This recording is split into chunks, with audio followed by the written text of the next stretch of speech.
You're listening to the Awaken Radio Network. Visit the station's website at www.awakenradio.net. Our navigation links are located at the top of the page under the banner. Visit our forums to converse with our hosts. See our guests will be on the interview page.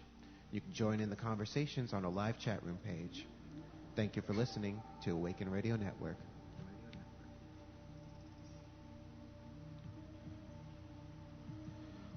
Awaken Radio Network is a radio station focused on reminding you how powerful you are. Our hosts share on self-healing, politics, UFOs, spiritual awakening, and everything in between. Join us in the chat room at awakenradio.net or listen on your mobile device through tunein.com. Awaken Radio Network is brought to you by our advertisers, sponsors, hosts, and listeners like you. Shop at our on-site store and make donations to the station. Visit awakenradio.net to chat, shop, and donate. Thank you for keeping the energy flowing and the growth going. Welcome to Your Unfolding Senses. I'm your host, Rob Ragozzine, and on this show, we'll be exploring everything intuition. Let's get started.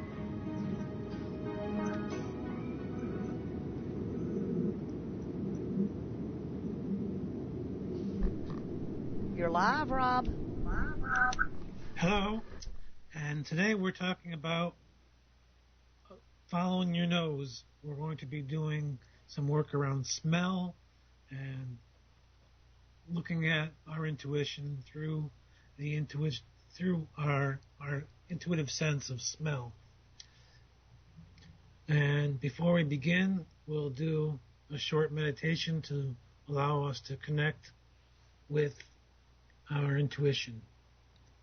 Again, if you have a notebook to record any ideas that pop up or feelings while we're doing this meditation, that's great. But if you can't find one, that's okay. Just remind yourself to have one the next time. So make sure you're lying or sitting comfortably and closing your eyes, and slowly begin taking gentle breaths, releasing any stress and leaving this behind for now. Continue to breathe, and with each breath, letting go of the odd facts or disturbing thoughts or stress that comes up. Let it all go, and gently connect to a sense of inner knowing, inner calm, and tranquility. And continue breathing and releasing and connecting to the calm and the inner knowing. Allow the tranquility and inner calm to fill your body, creating a space of centeredness.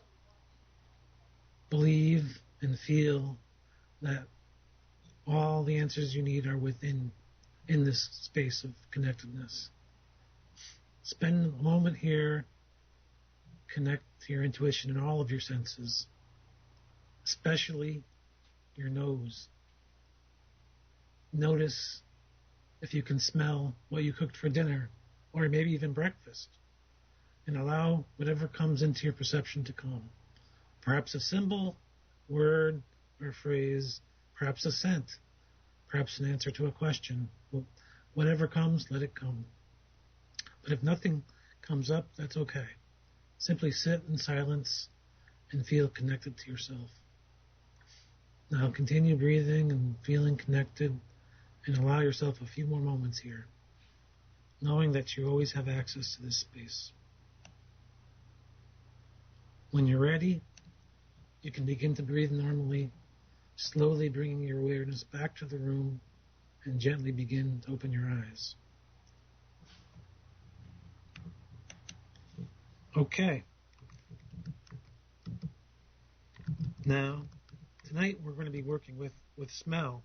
And again, last week we worked with hearing. So I had a picture on my desktop of, I believe, New York Times Square and some other things, a rocket launching. Tonight I have a picture related to scent. So you might come to the chat room at awakenradio.net and live chat room tab and put your guess in the chat room or call in. If you seem to be getting some big hits, you can call in and do that, or type your answer into the chat room. And if you're correct, I'll tell you that you're correct. First and foremost, let's give you some contact information. Again, you can join us at awakenedradio.net. Click on the live chat tab, join us in chat, and give us a hint of what you might be smelling. Tonight I have a picture up that's related to scent, so you might try to connect with that and take a few guesses in the chat room, or call in to Awakened Radio on Skype, or call 334-649-7204. So that's taken care of. So call in, and you can even ask a question about dreams or tarot or whatever you have related to intuition.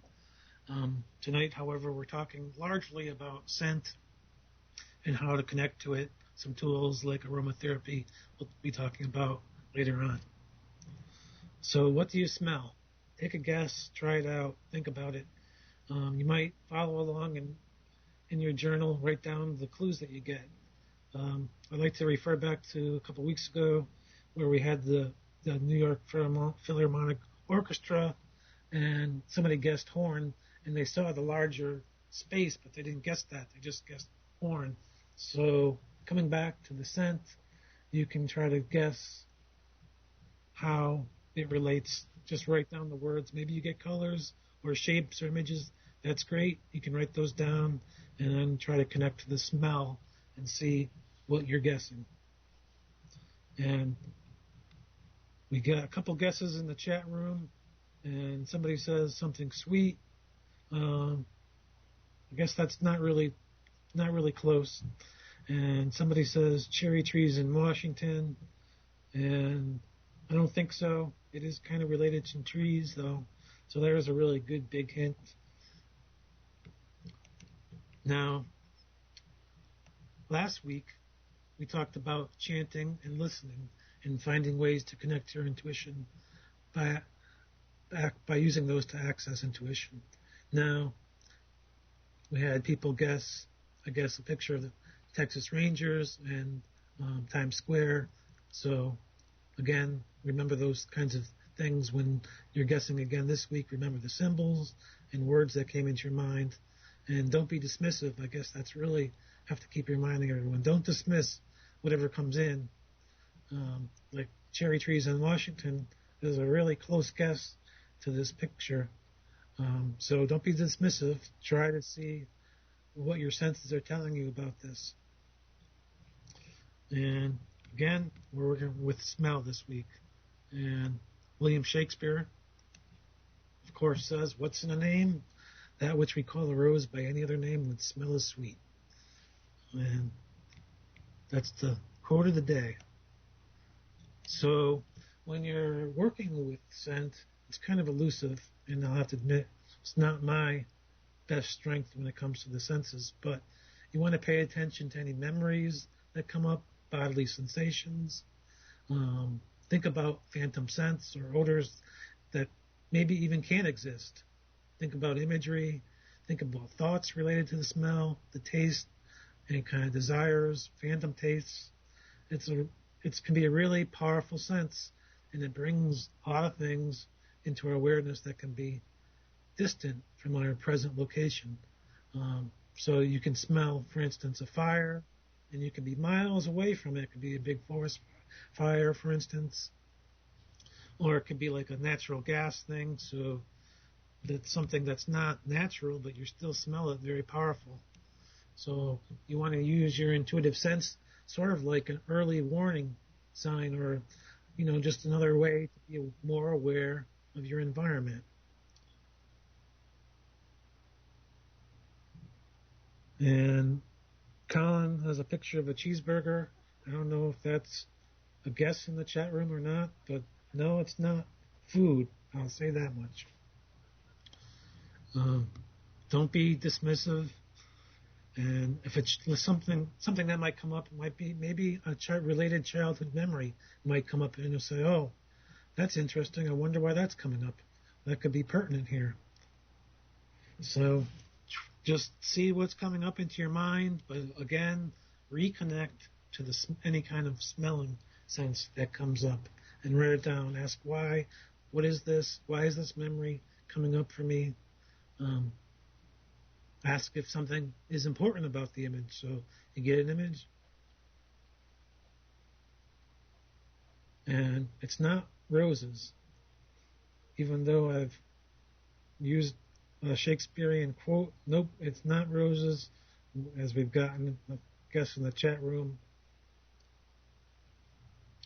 And again, I can't say it enough. Don't be dismissive. And talked a little bit about 2013 last year. This is kind of a little bit off topic, but not really.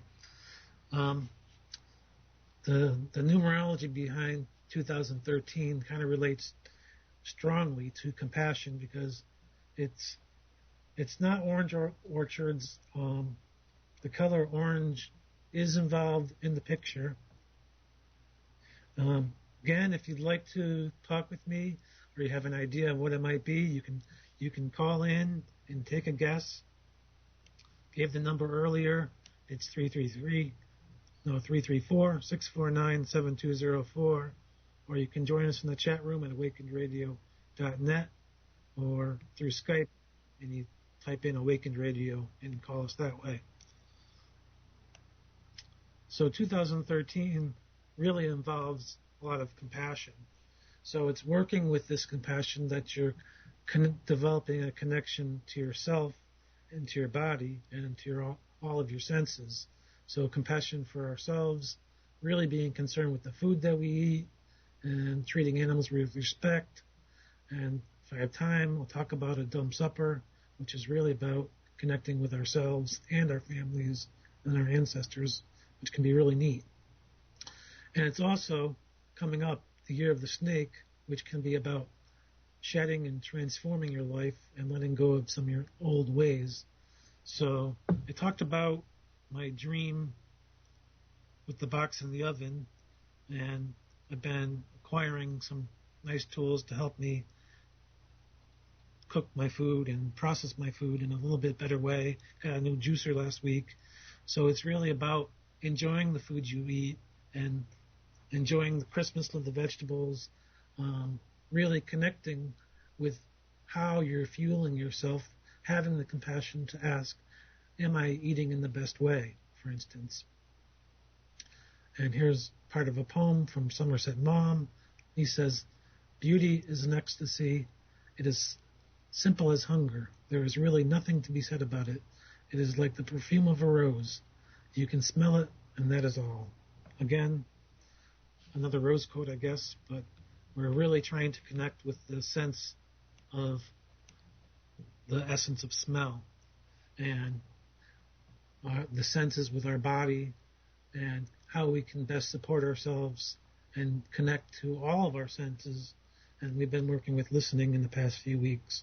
So we're changing it up and working with smell. Now, of course, aromatherapy comes up a lot around that, because obviously we're working with oils and for healing purposes and releasing, and there's many different ways which you can use the oils. And again, always consult with your doctor that these won't interfere with any medications that you're already taking or cause you to react in some way that you hadn't thought about. And somebody is guessing in the chat room, orange calendula, and no, it's not an oil that I have on my screen. It does have oranges and yellows in it. And it's not tangerines.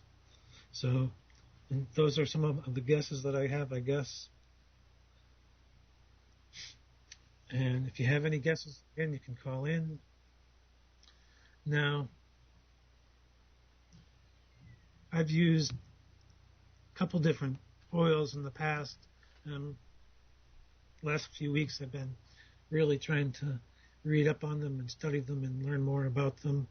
I wanted to make some different kinds of oils, infused oils, with basil and different kinds of herbs, and was just listening to Chris's show earlier for some hints on how I might grow herbs, and that's Farm Girl by 40, and they definitely sound passionate about what they're doing, and I really don't have a green thumb, and I think I'll have to listen more to that show. But anyway, it's really about connecting with the herbs and the oils that you think are appropriate for you and working with them. Like when I've been sick in the past, I've always used eucalyptus oil, put my head under a hot, bucket of hot water and towel over my head and breathe in the couple drops of eucalyptus oil, and that works a lot better than cough drops sometimes for me. So you might try that, or whatever's might work for you. Sometimes different oils don't work well for people, so try to find one that works for you. And someone guessed maple tree in the chat room, and it's related to trees, but it's not an actual tree in the picture. So that guess was good. It was another tree guess earlier, again related to trees, but not actual trees. Where were we? We're talking about smell and aromatherapy oils. So finding and testing ones to start that work with you. I had a diffuser that I used at work for a long time that I put lavender in, a really small one that was electrical, so I'm really not into that kind of effect. That was kind of intrusive, because now you're affecting the whole office, or at least a small space that's bigger than what it probably should be, so it's not really that.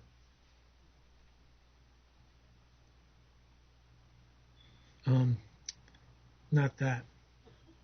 And again, I guess there's some more guesses in the chat room, but people aren't sniffing so great. Tonight, I guess, is the last guess. So no one said it yet. I'll announce it before break if no one's guessed by then. It's not bird droppings. I guess that was a guessing in the chat room. It's not that.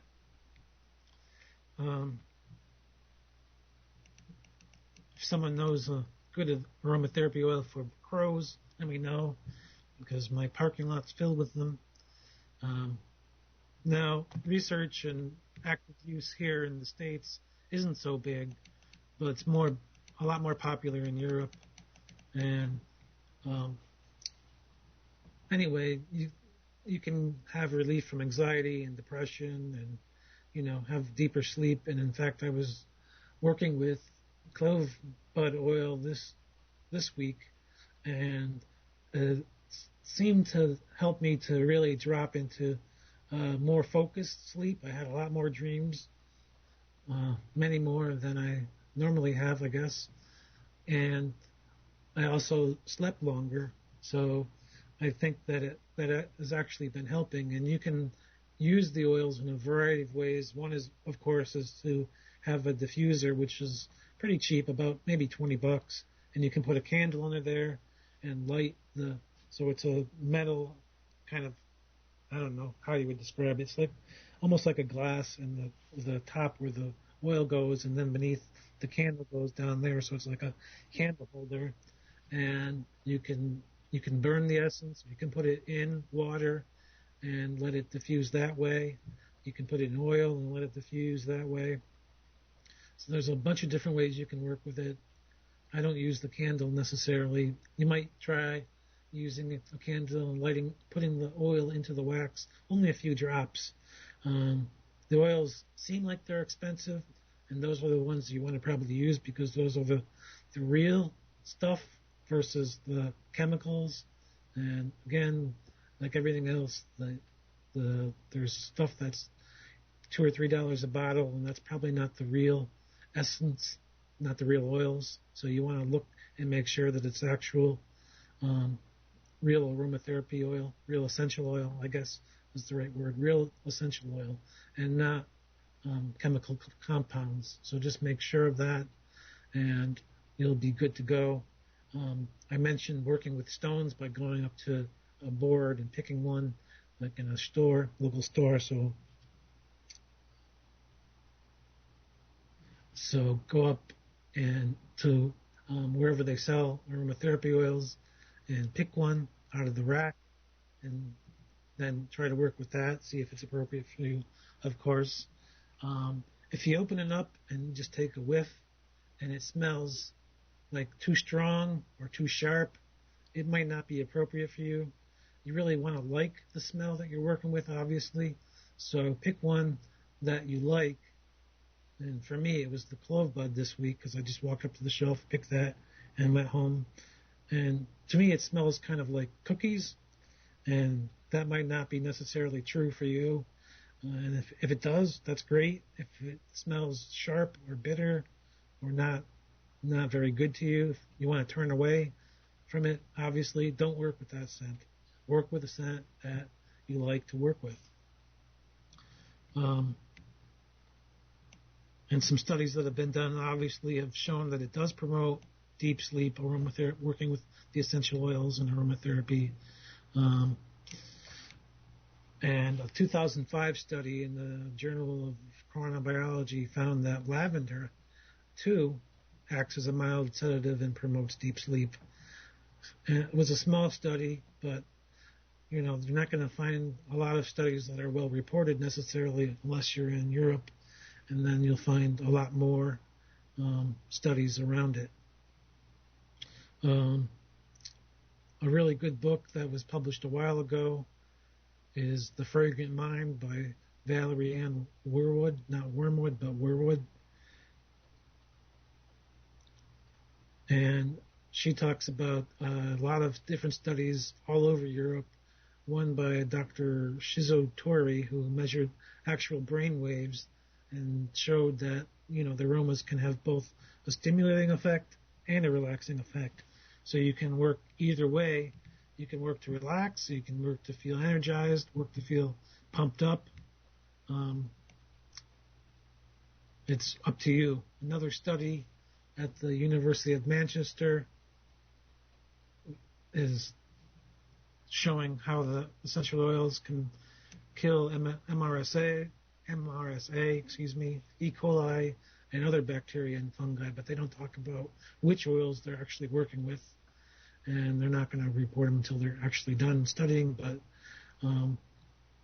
it seems like a really good study on them. I don't see any guesses in the chat room, so again, at the break, I'll talk about what it actually is. And lead researcher Peter Warren said, we believe that our discovery could revolutionize the fight to combat MRSA and other superbugs.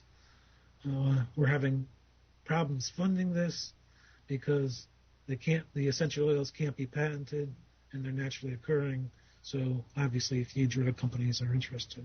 So he really wants to do the work in the study, but obviously it's a little tough go.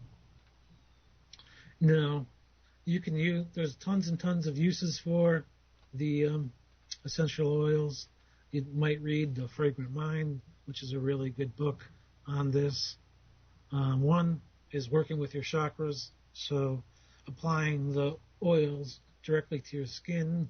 So obviously this isn't something you'd probably work on in your privacy or with someone you're intimate with, because you're touching your skin and it might be something you might not want to work with a practitioner. And again, some oils might cause a rash, so be careful and test them out before you begin to work with them. Hulda Clark mentions that if a lot of your healing could be simply getting rid of your household toxic cleaning chemicals, oil chemicals, and starting to use the essential oils. And obviously the citrus oil has become really popular in a lot of the supermarket chains these days. And a lot of those probably aren't the real essential oils, but what they cooked up. So try to find a way to use citronella essential oil on your own rather than, buying it from the store, because it's probably a lot cheaper. You'll only need a few drops and it'll be a lot better. And I don't know if this is a guess. I think your guess is chamomile in the chat room. And it's not an essential oil that I have up. It's an actual picture of something. So I guess the question I might ask is, what does chamomile remind you of? What's it connected to? And that might help you to take a good guess. Another couple of things you might use your aromatherapy oils for is lotion, bath oils, things like that. So you might put it in your lotion, you might put it in your bath oils. And again, certain oils are a no-no for the bath. So don't use them. I've used lavender in the bath, and that's good. Kind of calming, kind of relaxing. So you might try that. You might try to have a diffuser and use it that way. I've also worked with lemongrass to get rid of, in the summertime, pretty close to a river, so we get these little tiny gnats that climb in all over town, through the windows, everything, and they stay for a couple of weeks, can't get rid of them. But with a little bit of lemongrass, they stay away. Only thing is, you don't want to get that on your skin, because it'll stain your skin, stain your clothes. It'll stain pretty much everything. Still have a few stains near my sink that I can't get out, so be careful. Since we have only a couple minutes left, I'll mention that the picture I have up is simply some leaves, picture of leaves. That was all it was, colored leaves all on the ground. So whoever didn't smell that, or did smell that and didn't guess it, feel good about your guess. And if you missed it, well, maybe next time. I'll leave you with a exercise to think about as we go into break, and you might try it this weekend. And that's to another use for the essential oils is to visualize. So just as if you were going to visualize something that you wanted, to use an essential oil to help you with your visualization. So if you want to work on joy and happiness, you might work with an essential oil that relates to that as you're doing your meditation, and simply visualize it happening. See yourself joyful, see yourself happy, and have a way to diffuse the oil, either in a candle wax or in a diffuser or in a little bit of water, whatever you like to use, and do your visualization. And just try that for a couple days and see how it works, see how the oil affects you, see how you feel, see if you feel lighter the next day. And just, if it doesn't work, try something else. But Scott Cunningham talks about it in a lot of his books. So do Valerie Ann Warwood in her Fragrant Mind book. So give it a try and see how that works out for you. And we have about a minute left, so you can contact me on Twitter at Numbers by Rob, or call us at 334-649-7204 and give us a question if you have one, or awakenradio.net and click on the live chat tab, and we'll talk with you if you have a dream question or a set question.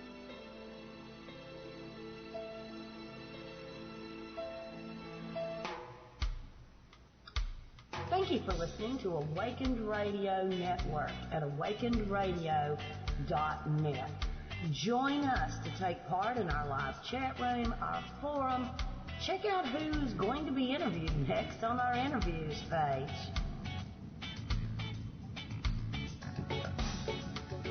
AwakenedRadio.net is brought to you in part by TheBarefootGuru.com. Visit TheBarefootGuru.com today to find out how you can take part in the Creative Playground Mastermind Group. You will learn how to be awake, aware, alert, and to create consciously the life that you really do want to experience. Visit TheBarefootGuru.com today.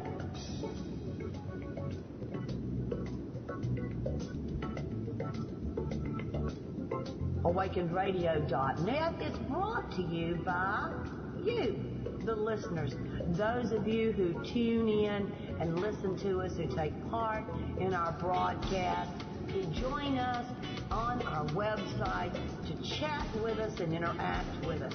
Those of you who also shop our Awakened store and help us stay on the air and stay growing. You can also support our station by visiting AwakenedRadio.net and clicking on the donate button. Your love gifts help us to keep the station up and growing strong.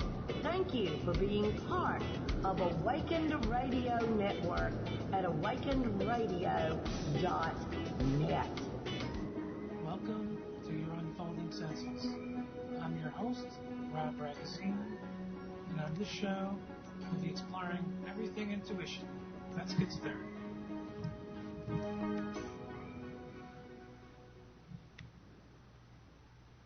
Okay. Since we didn't have a good guest last time, we'll pick another picture. I've picked another picture, and you could make another guess as to what it might be.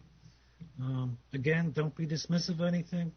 Just use all of your senses, including smell, and especially smell. Try to connect with what it is, and good luck. So I'm thinking about it loudly, so try to guess what it actually is. Very loudly. I'm sending my thoughts out. And we were talking about aromatherapy before, and another way to use aromatherapy, which people don't normally think about, which is very simple, is to actually use it as smudging. So people use it as a form of way to do space clearing, and especially in feng shui or healers or whomever.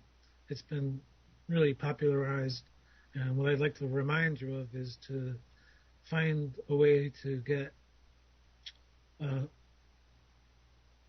your supplies from a place that doesn't overuse them, doesn't overfarm them, doesn't try to exploit them, and you want to treat them, your supplies, with respect, obviously. Now, I just go to a local shop and I get frankincense or myrrh cones. They're little cones. They're about 1 inch tall, but you can also use sage or cedar or pine. What do they call them? Sage kind of wands, where they're like long and twisty little wands. They're about 6 inches long, and you can light them. So be very careful with your matches and don't burn your house down. And I have a little brazier which I put my stick in, but you can put it in a bowl. Don't use a shell. That's kind of ridiculous. Anyway, the ash will fall out and smudge your carpet or burn your house again. So don't do that. So you might try to work with, again, find something that you like to work with. I like it, the frankincense and the myrrh cones, because they feel calming to me, but you can use whatever you like. You might have to experiment. And the challenge, I guess, is if you haven't ever smudged before, try it out this weekend. So before you do your visualization exercise, clear a space out. Anyway, you probably should have a regular meditation space in which you could have a little cushion to sit on. You can have some artwork up. You can decorate it in a way that feels calming and relaxing and welcoming, so that you want to spend time in meditation. You want to be there, not, oh, I have to meditate. in this 5 minutes before I rush out the door. No, you want to go and sit down and relax and feel like you've been doing it a long time and feel welcome to sit in that spot. Oh, I guess the guess in the chat room was a forest or pine and cedar trees. No, that's not the guess. That's not correct. We're really smelling badly tonight. I'm tuning in to gonna change my thought pattern and think even louder. And I would like to give a hint, but I think it would be really too easy, so I'll let it go for a few more minutes. So we're talking about smothering, so I guess be careful to have a cup or a bowl where you can collect your ashes. That's why I like to have the little brazier where the ashes collect in the bottom and the smoke comes out the top. But that means you kind of have to use cones because generally they're kind of small.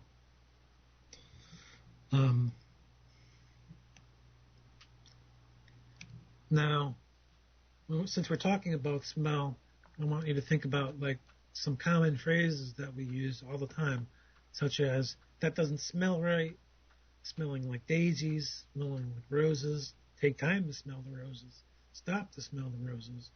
Where there's smoke, there's fire. So think about these. What are they trying to say? What are they trying to convey? Really think about that, because a lot of that kind of encompasses the essence of smell and what it's trying to portray. Generally, if something doesn't smell right, you're turning away from it. You're backing away. And another guess in the chat room was black oil or tar. And another guess is smoldering ashes. No, definitely very far off on those guesses. And okay, I think it's time for an exercise where we really connect with smell. Sit down. Or Susan says peanut butter. No, that's not correct either. Sit down, close your eyes, or lie down, whichever's more comfortable for you. Now, are you sitting down, lying down? Imagine in front of you a big bowl of plump, juicy oranges. Now imagine reaching out for one. Grab it, squeeze it, feel it, smell it. What does it smell like? What kind of memories come up around it? Imagine peeling it. Imagine smelling that first spritz.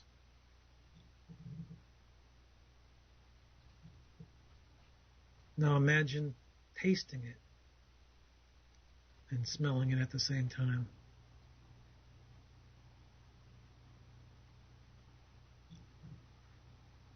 What does that taste like? What does that smell like? What does that remind you of?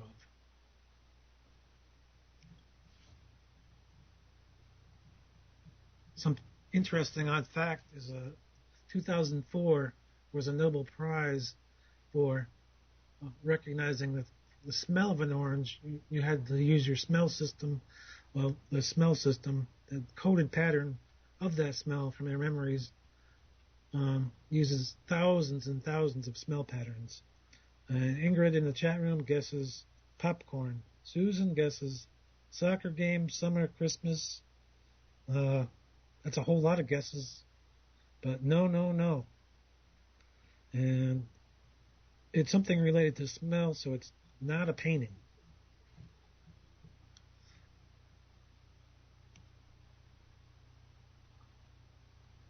Now, with smudging, you probably want to use it for a reason, so I don't really want to name a lot of different herbs or essential oils that you can use for smudging, but mugwort, for instance, mugwort can be used for lucid dreaming, so if you're interested in being a better dreamer, you might try that. But again, some things are different for some people. Lavender for calming. I generally use the sage or the myrrh, and I have a little brazier which I can put my cones into. And obviously, again, we want to do it with reverence. So the actual process can help purify the air so you feel calmer in the space. You'll have better focus, better clarity, especially with sage. You can create a kind of a blank slate to create whatever you want in the area. So you can create a meditation space. And another guest in the chat room is my greetings, fruit salad. Well, a hint is it is food, but it's not fruit. From A Natural History of Senses by Diane Ackerman, she says, nothing is more memorable than a smell. One scent can be unexpected, momentary, and fleeting, yet conjure up a childhood summer beside a lake in the mountains, another, a moonlit beach, a third, a family dinner of pot roast and sweet potatoes during a mad August in a Midwestern town.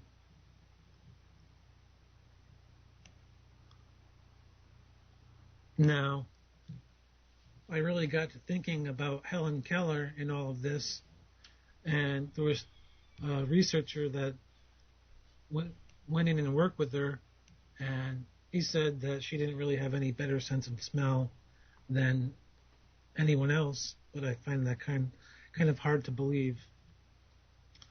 And when we're talking about senses, she said, my fingers cannot, of course, get the impression of a large whole at a glance, but I feel the parts, and my mind puts them together. I move around my house, touching object after object in order, before I can form an idea of the entire house. And another guess in the chat room is steak, and no, it's not steak. I will say that it is a comfort food, so I'm going to make it easy, thinking loud thoughts and saying it's a comfort food, and the guess is chocolate, and no, it is not chocolate. And as I was thinking about Helen Keller, I was thinking about a good exercise that you might do to find a safe partner. It's not candy, it's a comfort food. I guess lollipops are comfort to some people. It's not mashed potatoes, but it's close. We'll say it's a high carb comfort food. Lots of carbs in this dish. Not mashed potatoes.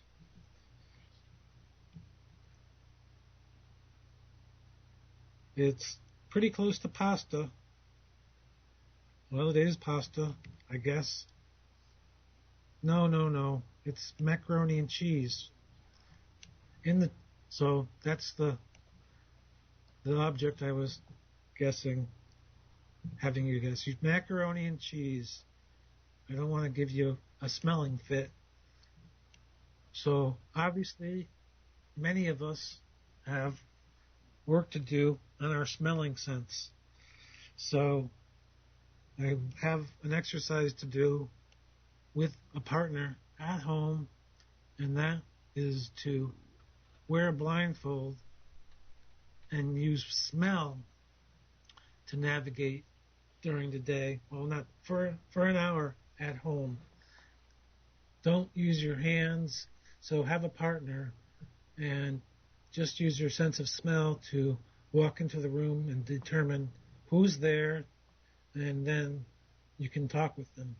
So who's there, or what you'd like to connect with. So what objects you're looking for, where you'd like to sit, who's been there before. So just notice all these things that you normally might not notice. So when you walk into a room, who was there before?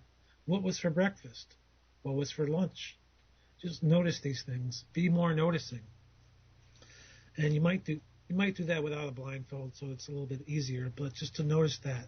In the store this week, I've been just working with my sense of smell, and I wanted to get some simple things like a can of beans, some black beans, and they didn't have any that weren't dented, so I smelled them, and when I got an image like of a wall, and I said, well, that's probably not good, and then I got an image of a butterfly, so I went with that and said, well, these are probably good beans.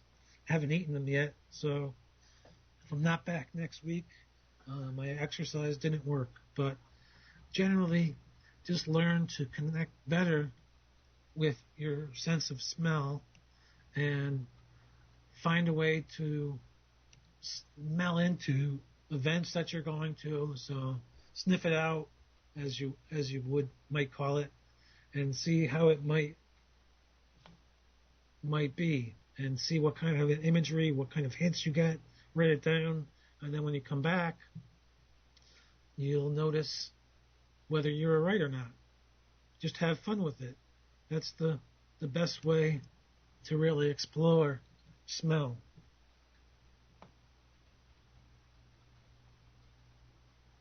And Susan in the chat room says her daughter has always smelled things and is able to identify previous owners of clothes that she gets, which is really cool.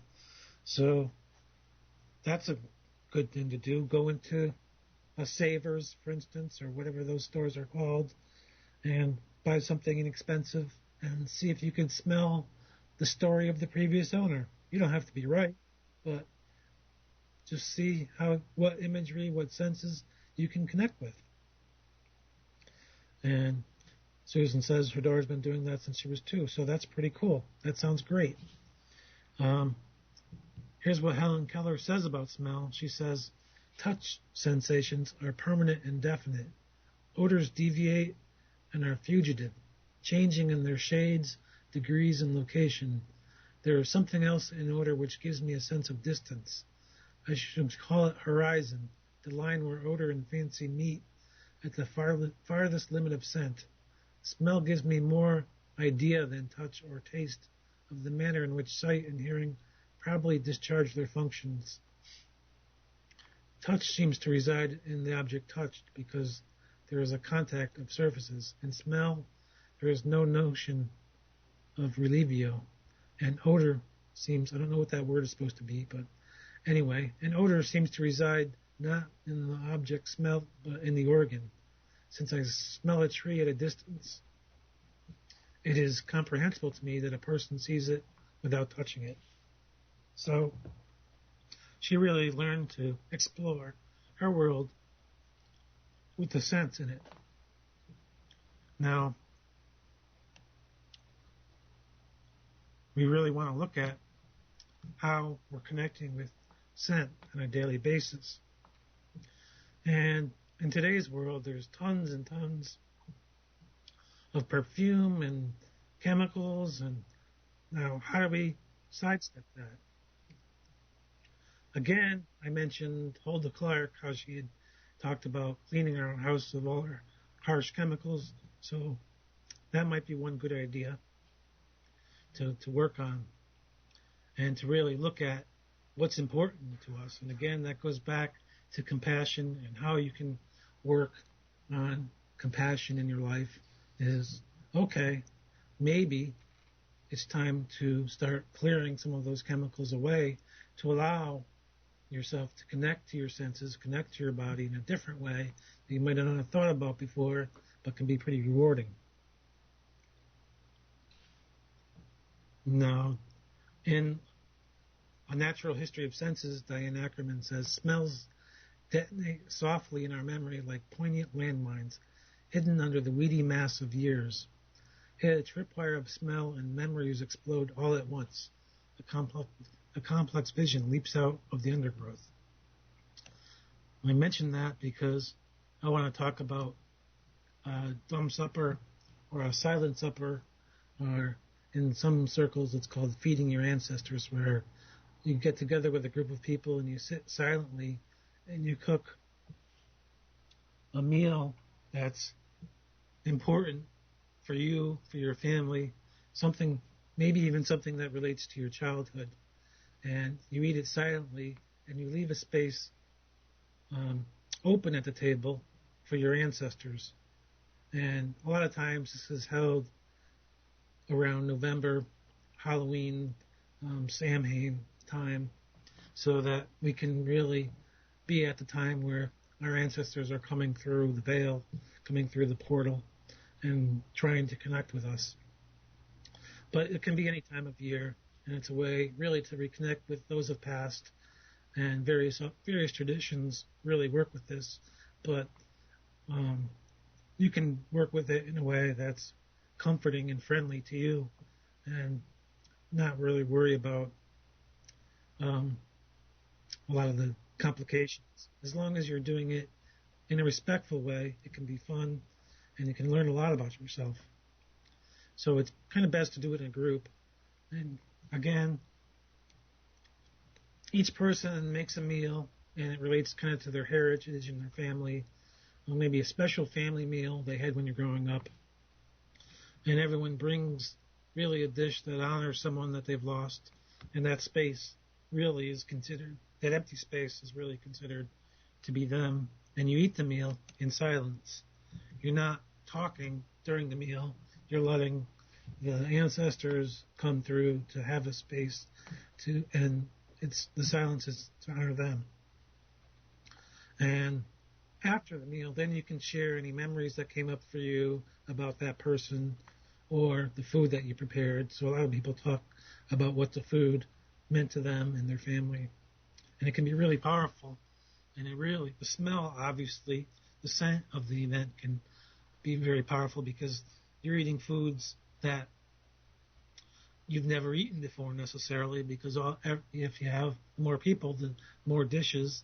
And obviously some people bring the same dishes, but with a diverse group, you're getting all different kinds of cultures mixed in, and you get different kinds of meals, different flavors, different scents.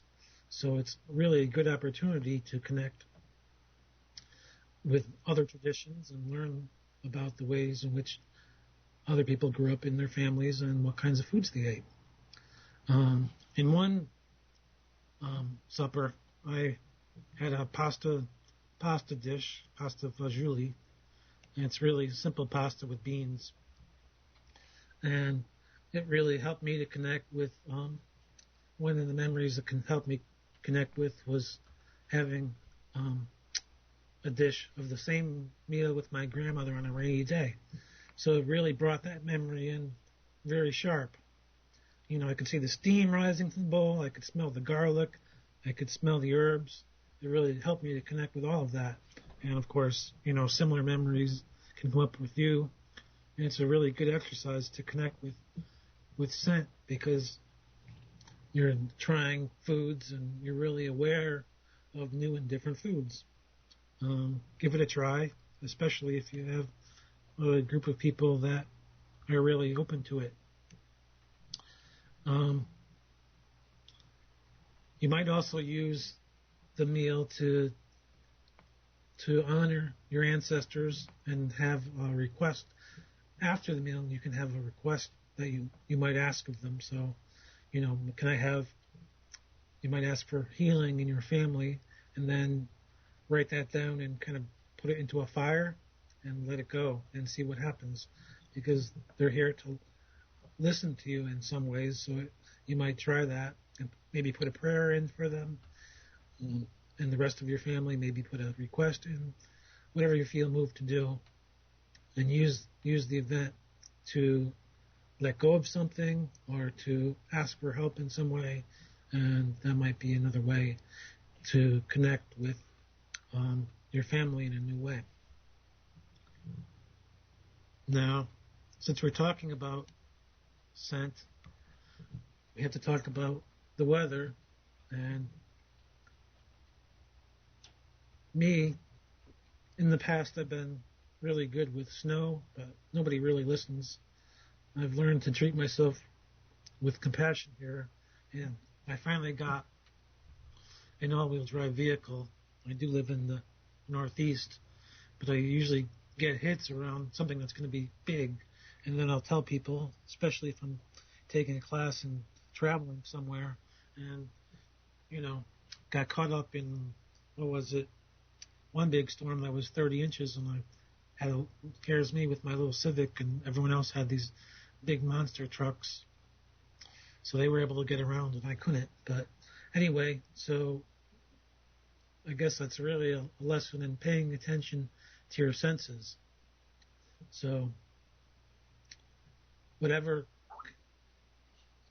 Now we only have 5 minutes left, so I guess we should end this. But for now, think about how you connect with your sense of smell and try some of the exercises this weekend and see how they work out for you. The best one is try the orange exercise that we worked on. Just visualize the bowl of oranges and imagine yourself picking one up and smelling it and then peeling it. And then go get an orange and try it and see how close it is to the real orange.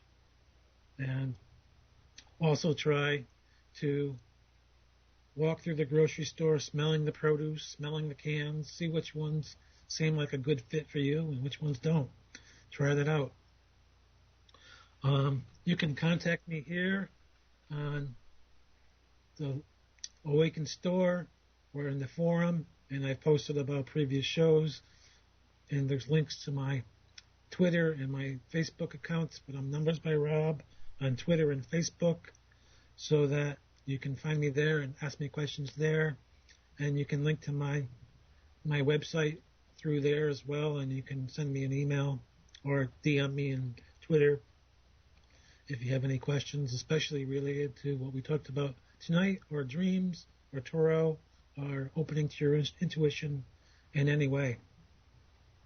So I want to leave you with a quote, and that is,